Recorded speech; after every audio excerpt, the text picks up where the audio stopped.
ঢালাই বাজারের কাজল পাল নামের এক ব্যবসায়ীর উপর ভয়ানক হামলা চালালো শাসক দল। ঘনিষ্ঠ দীপ পাল নামের এক যুবক।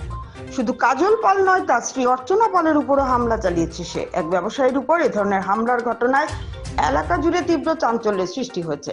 ঘটনাটি ঘটেছে বুধবার রাত প্রায় 10টা নাগাদ ধলাই বাজারে।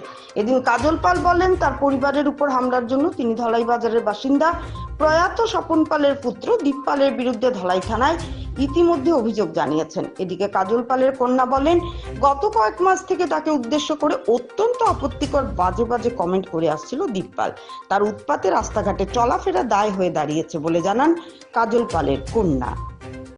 ঘটনা তারা পিছুটার লেগে কিতা তর্ক কথা কাটাকাটি হয়েছে আমরা জানি না, একটু দেখবার লেগে আইছিলাম। দেখি আমরা গেছি আমরা দোকানে যাওয়ার পরে আমি দোকান বন্ধ করি, আমি আমার ঘরে যেতেছি। আমার ঘরের সামনে যাওয়ার পরে এ আমার এই জায়গাত ধরছে, এই জায়গাত মারছে, আছড়ে ইয়া ফালাইছে, তখন আমার এই জায়গা চুলাইছে, আমার এই জায়গার মেঝে ফাটাইছে, ওই তখন আমার ফায়ার মেঝে এই জায়গা চুলাইছে, আতের মেঝে এই জায়গা চুলাইছে, বুকো কিলাইছে। এরপর তো আমি আমার ঘরে গেছি, ঘরে যাওয়ার পরে আমি গিয়া আমি গিয়া ঘরের মধ্যে তারারে গিয়া কইছে, তারা গেছে সব তার বাড়ির জিগে বেলিয়ে যে কেন কিতা করছে। আমার মাইয়ারা কইছে যে আমার বাবারে তোমরা কেন মারছো, আমার বাবারে বাবা কিতা দুষ করছে। ওই তখন এই জায়গায় মারছে, ওই তখন এই জায়গায় মারছে, এই জায়গা আমার হার্টের প্রবলেম, আমার এখানে একটা ঘুষি মারছে, এখানে রক্ত আমার মেডিকেল থেকে আমার মুছিয়া দিছে, এখানে লাগাই দিছে, বুকে একটা মারি দিছে আমার মার।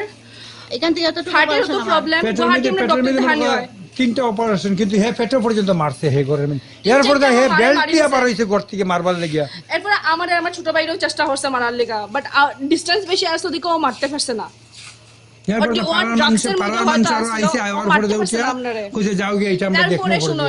এরপরে ধলাই রাস্তাঘাটের দিকে হাঁটা ওর লিগে অসম্ভব ব্যাপার। রাস্তার দিকে যেতে সময় কমেন্ট মারে, বাজে কমেন্ট মারে, লাগে যে আশেপাশে মানুষ না থাকলে এখন আইয়া রেপ করবো বা তখন আইয়া রেপ করবো, ওরকম ভাবে ওর কমেন্ট লাগে যে ওর ঘরের মধ্যে লেডিস কেউ নাই। যেরকম ভাবে আমার দিকে কমেন্ট করে লাগে যে ওর খেয়াল্লা কুটুম লাগে, আমি এরকম বালা কিছু লাগে কনসেপ্ট। দেখো আমার মা আমার হাঁটতে পারে না, তাকে ধরিয়া হাঁটতে লাগে আমরা এরকম ভাবে মারধর করছে। চিকিৎসা করবার লাগে আমি গুয়াহাটি চেন্নাই আমরা যাইতে পারলাম না, আমরা অতদিন থেকে প্ল্যান যে চেন্নাই যেতাম, তবু চেন্নাই যেতে পারলাম না। আমরা মা আবার নিয়ে যেতাম ট্রিটমেন্ট লাগা, ওই ট্রিটমেন্ট করার আমার মা আবার দোকান থেকে গেছে। আমার বাবা এই বয়স, আমার বাবার 65 ইয়ার্স, আমার মার 60। এই বয়সের মধ্যে এটা মানে আপনার কে মারছে? ওই তো দীপ পাল, স্বপন পালের স্বর্গীয় স্বপন পালের ছেলে দীপ পাল। তার লগে কোনো মাত কথা নাই আমার। আমার ঘরে গিয়া ঢুকতাম, হে আমার দরিয়া এরকম ভাবে মারছে হে আমারে। বাড়ি কোন জায়গায়? তার বাড়ি তো পুরান সড়ক, এটা শ্রীলঙ্কা কয় এমনি পুরান সড়ক। শিব মন্দির, আমরা শিব মন্দিরের পিছনে তার বাসা। আপনার নাম কি? আমার নাম কাজল পাল। আপনার বাড়ি কোন জায়গায়? আমার বাসা ওই যে দলাই ফেরিঘাটের লগে। কেস দিছেন? কেস আমরা মেডিকেল করিয়ে আইছি, তখন কেস দিতাম আমরা। থানায় গেছেন? থানাত গেছি আমরা, থানাত যাওয়ার পরে তারা কইছে FIR দিতাম আমরা।